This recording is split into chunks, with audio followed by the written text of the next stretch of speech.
ما شاء طيب الله. مثلا لا، هذه بانزاني هي علاش هي عندنا. هناك شيء اقل شوي من بانزاني اها. ياتي من دول اخرى.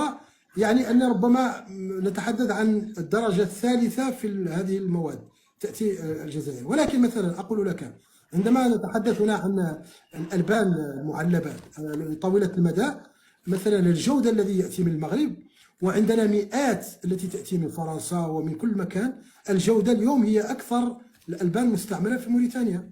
والله يا اخي، قضيه انت تتكلم على الجوده، احنا السلعه تاعنا راه نبيعوا، انا نشوف فيها راهي تنباع مش ترمى، ليست ترمى في موريتانيا، وبالتالي لا المصدر الجزائري كي يدي سلعه ماشي باش يرميها في موريتانيا، باش لا لا، يبيعها. اسمع اخي الكريم، انا لم اقل لك. لا لا، استاذ إزهاق، لم تفضل. اقل لك ان السلعه الجزائريه مش موجوده. قلت لك انها موجوده، ولكن اها. كنت اعطيك فقط ما هو وضعها في السوق. اها. مثلا نحن في موريتانيا عندنا بضائع تاتي من الخارج مشهوره، ونعرف من منين تاتي. الله مثلا يبارك. نعرف كما قلت لك الحليب، ما تقف الى ابسط حانوت اليوم في الواتشوب شوب وقلت له عندك جوده، ما قال لك والله ويجيبوا لك. يسمى انت تقول حوست، تقول دركا الحليب اللي يجي من المغرب اكبر احسن جوده من الحليب اللي يجي من الجزائر. هذا حتى شوف، بدون مقارنه انا اتحدث لك كيف كيف عن كيف؟ الموريتانيين، بدون ان اقول لك هذا افضل. انا اقول لك ما هي البضائع معليش، حنا التي نشوفوا دركا نشتريها الاسعار اللي في متناول المواطن الموريتاني. لا لا، شوف انا عندما ها، اقول لك، اسمع اخي جودة الكريم، وسعر، الجزائر راهي تمشي اسمع في هذا، في هذا اسمع الاتجاه، الجودة نعم نعم والسعر. نعم.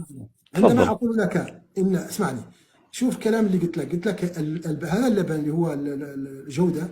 عندما اقول لك عندما تقف عند ابسط حانوت تجد فيه، معناه انه اها. في متناول لو لم يكن ذلك لقلت لك ستوجدها فقط في السيرفاس الكبار، والله في المكان الراقيه وكذا. انا قلت لك يعني ان هذه الماده معروفه. مثلا ما تدخل في مكان لا فاش كيري اللي كتجي من المغرب.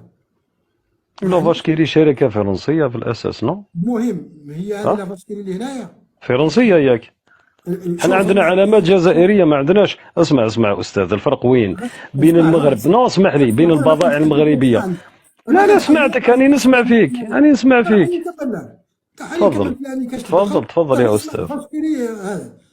تفضل. لا انا ما ندخل، ماني قايل لك بلا فاشكري ملتي ناسيونال مالتي كذا. كنقول لك مهم. هذه الشركه كتجي من تتصيفط الشركه الفاشكري في المغرب. إياه على بالي، فرع. أنا- فرع. الكونفيتور، لا كونفيتور عندك عايشه.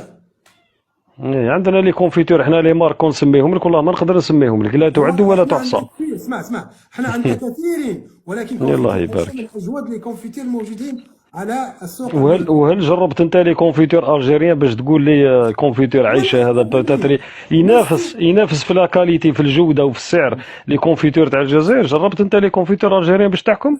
ولماذا اسمعني اخي الكريم، انت انا جربت طرف واحد سلعه، انت جربت سلعه لا تاع اسمح بلاد لي. وحده، ما لا تقدرش تحكم على السلعه تاع البلاد الاخرى يا يا اخي استاذ. الكريم، انت يا اخي الكريم، انت لا نعم. تشخصن.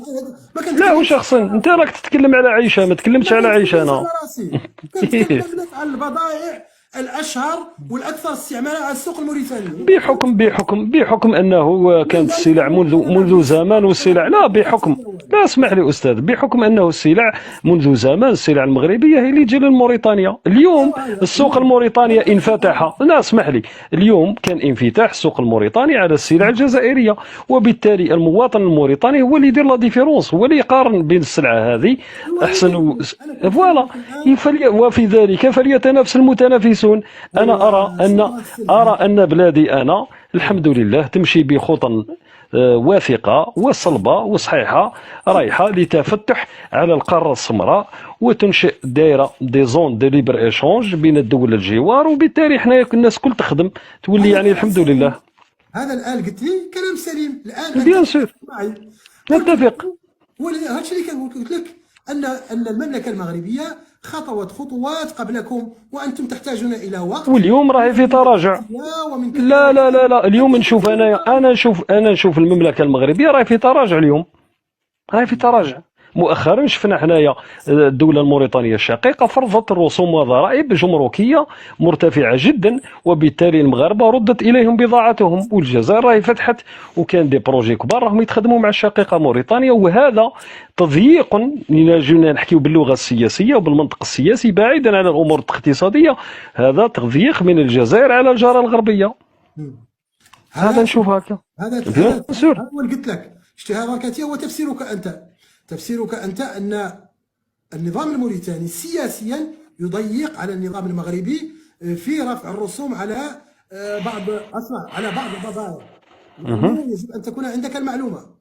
المعلومه ان الموريتاني الحكومه قررت من شهر يناير الى شهر ابريل ان تزيد الرسوم على بعض المنتجات الزراعيه، لان تلك المنتجات اصبحت موريتانيا عندها محصول فيها، وانت حولت هذا الامر على انه تضييق على المغرب من ناحيه، قلت من الناحيه السياسيه، وهذا هو الذي اقول لكم ان اذهانكم فيهم لا السياسه وفيهم لا هذا التضييق. وهذا شوف يا استاذ ابي طالب، شوف يا ابي طالب، السياسات الاقتصاديه مرتبطه ارتباط وثيق بالسياسه الخارجيه، فهمتني؟ الاقتصاد مرتبط بالسياسه، هذه باش ديرها في راسك. مستحيل تقدر تفصل الطرفين على بعضهم، مستحيل السبع. انك انت يعني عندك علاقات، تسمح لي نعطيك اتيتر ديكزومبل.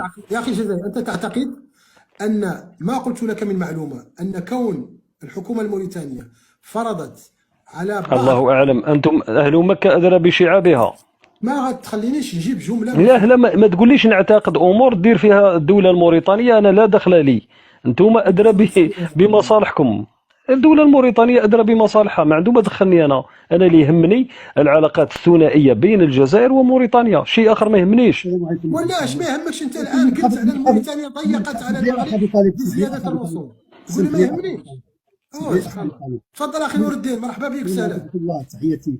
من قبل كان تيقول بأنه موريتانيا ضيقت الخناق على المغرب لأن هذه سياسة مدفوعة من الجزائر باش تطلع الرسوم، باش المواد المغربيه ما تدخلش لموريتانيا. يتكلمون عن جهل، هذا هو المشكل العويص للاسف الشديد. ما تياخذوش المعلومه الحقيقيه ويدرسوها. نورنا يا استاذ.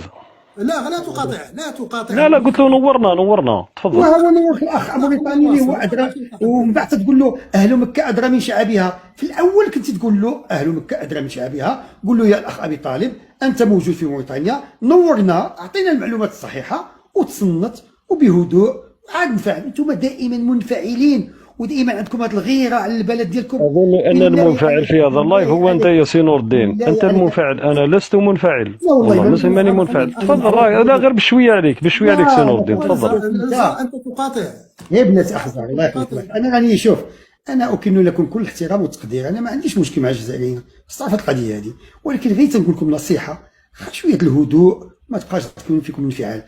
النقطة الرئيسية اللي قال الأخ أبي طالب، ألا أن المواد المغربية هي مواد من جودة عالية، وكلمة جودة هذه اسم ماركة مغربية، حيت أنت ما فهمتيش معنى الجودة هي بحال دانون، كاين الكونكورون ديالها في المغرب هي جودة، ونقدر نقول لك بأن جودة هي رقم واحد الآن في المغرب، هي صنع مغربي محلي 100%. وحتى لا سونترال ليتير اللي هي تتصوب لا فاشكيري ودانون 51% من راس المال ديالها هي راس مال مغربي، رغم انها هي ماركه عالميه ولكن تصنع في المغرب 100% على يد اليد العامله المغربيه، ورؤوس الاموال 51% يد مغربيه. كما هو الشان بالنسبه لشركه داسيا رونو اللي تطلعوا دائما تقولوا لنا بان هذيك ماركه عالميه واستثمار اجنبي. نقول لك بانه 48% في راس المال ديال هذه الشركه هو رؤوس اموال مغربيه، هو واحد الصندوق مغربي اللي مول هذه الشركه. وجميع الصادرات اللي وصلت السنه الماضيه اكثر من 700,000 سياره، جميع الموارد ديالها تدخل عن طريق عمله صعبه الى الخزينه وزاره الماليه المغربيه. اتفاقيه ديال التبادل الحر، لنا سؤال السي ابي طالب حط واحد السؤال مهم، شنو الفرق بين التبادل الحر ومنطقه حره؟ التبادل الحر هو بحال نعطيك مثال بين المغرب وتركيا، عندهم اتفاقيه التبادل الحر، يعني ان جميع المنتوجات المصنعه اكثر من 51% في تركيا تدخل المغرب بدون اي رسم جمركي، بدون دغوا الدوان. كذلك الشأن بالنسبه للمواد المغربيه المصنعه، اكثر من 51% في المغرب تتصدر الى تركيا. كذلك الشأن